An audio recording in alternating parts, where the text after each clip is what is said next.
Guys, I am going to review with you today how to tackle the rhetorical analysis. First of all, I want to give credit where it's due. I revised this from a Garden of English production at 2020, or copyright 2020, excuse me. And for more resources, you can go to the Garden of English Resources.weebly.com. An amazing teacher by the name of Tim Freitas is responsible for that website, and he is very generously sharing his information with us and allowing us to share it with our classes.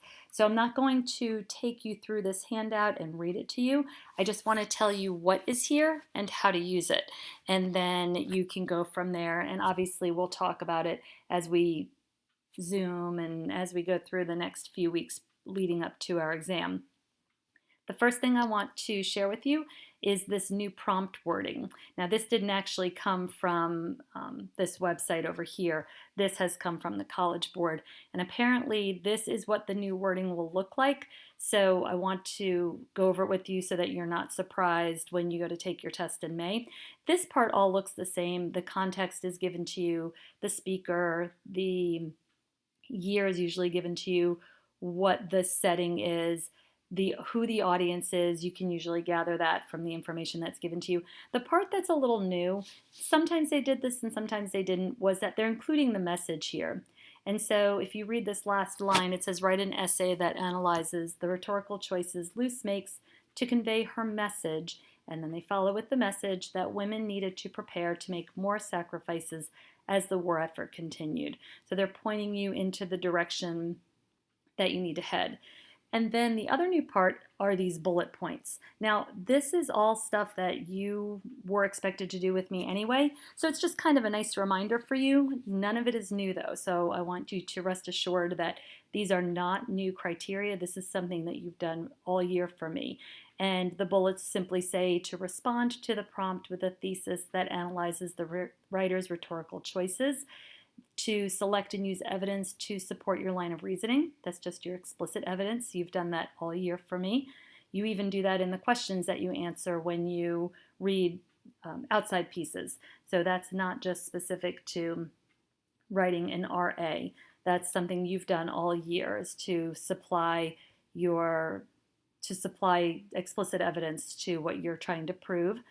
And then the third bullet is to explain how the evidence supports your line of reasoning, and then to demonstrate an understanding of the rhetorical situation, and then obviously use appropriate grammar and punctuation in communicating your argument. So we've been told that you'll see these bullets on the test or on the prompt for the essay test in May. If they're not there though, don't panic, because it's nothing that you haven't already been expected to do and practicing all year. So that's the first part that I want to go over with you. Now I just want to tell you what else is in this document and how to best use it.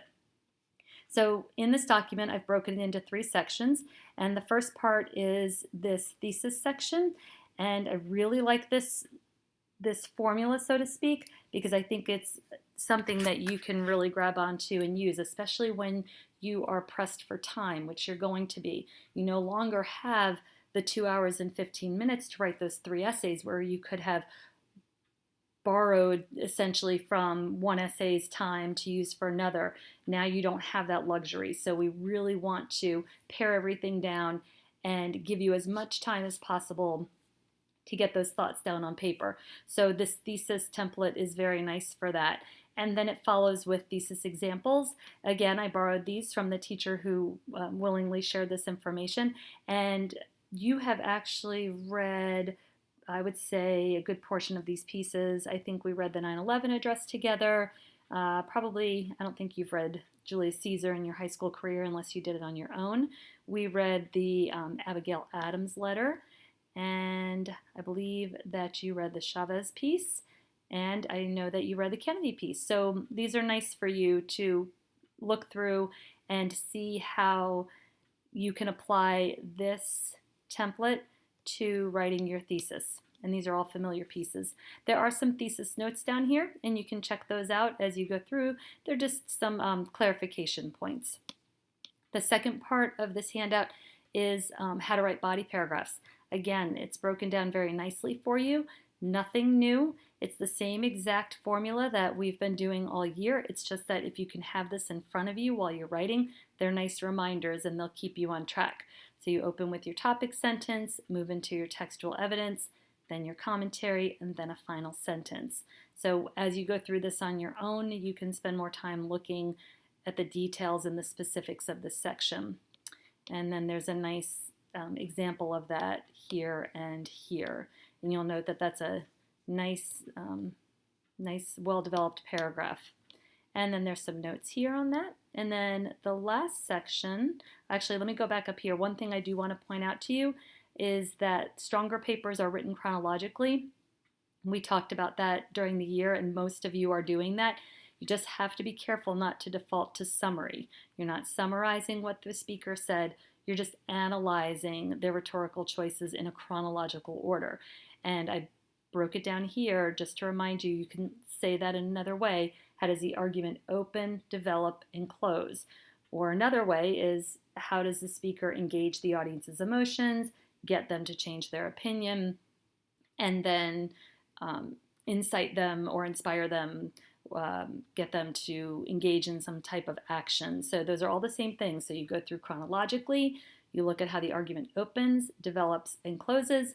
Or another way of looking at that is, how does the speaker engage the audience's emotions, get them to change their opinion, get them to think in the same manner that they do, to kind of buy into their argument, and then how do they close their argument by a call to action or inspiring them to go out and do something. Okay, so I just wanted to point that part out. That's really important. The higher end paper, those higher scoring papers, they present their analysis in a chronological order and address specifically why the speaker opens, develops, and closes their argument like they do. And then the last section is this section on conclusions. This might seem long to you. It's pretty involved and it has a lot here.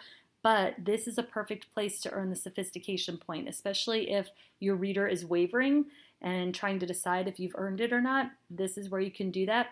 Now remember, I've also told you, you don't have to have a strong or a lengthy conclusion. I shouldn't say you don't need a strong conclusion. If you're going to write one, you want it to be strong, but you can throw in a one-sentence conclusion if you have to, if you're running out of time. Remember, we'd rather spend more time on the body paragraphs than on the conclusion portion. But if you have 5 minutes to write a conclusion, this section offers you a way to do that. And like I said, it does seem lengthy, but when you take the time and you go through, it's just broken down into 3 steps. There's a step here, a step here, and then one here. And then lots of examples. And so there are examples that are general and some that are more stylistic. And it's the ones that have the word style in parentheses. That's what you're striving for, because that shows that level of sophistication that might allow a reader to award that point to you.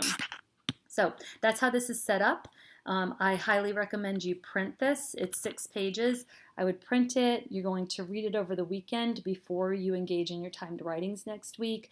And I would mark it up as well. And then this is something you should have in front of you for every single one of your timed writings for the remainder of the year with me. And then you're also going to want to have it in front of you when you take your test in May.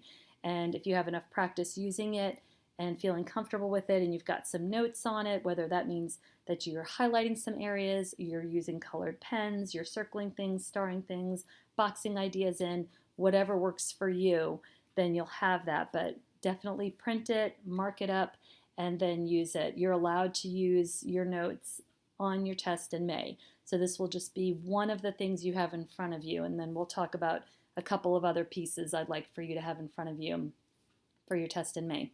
So hopefully this helps. Take your time, go through it. Please, please, please don't rush through it. It's definitely worth reading, and I think for some of you it can be a game changer. It can get you from that score of a 3 to that 4 that I'm guessing is what you'll probably need to pass the exam. So, all right, guys, we'll talk soon. Have a great day.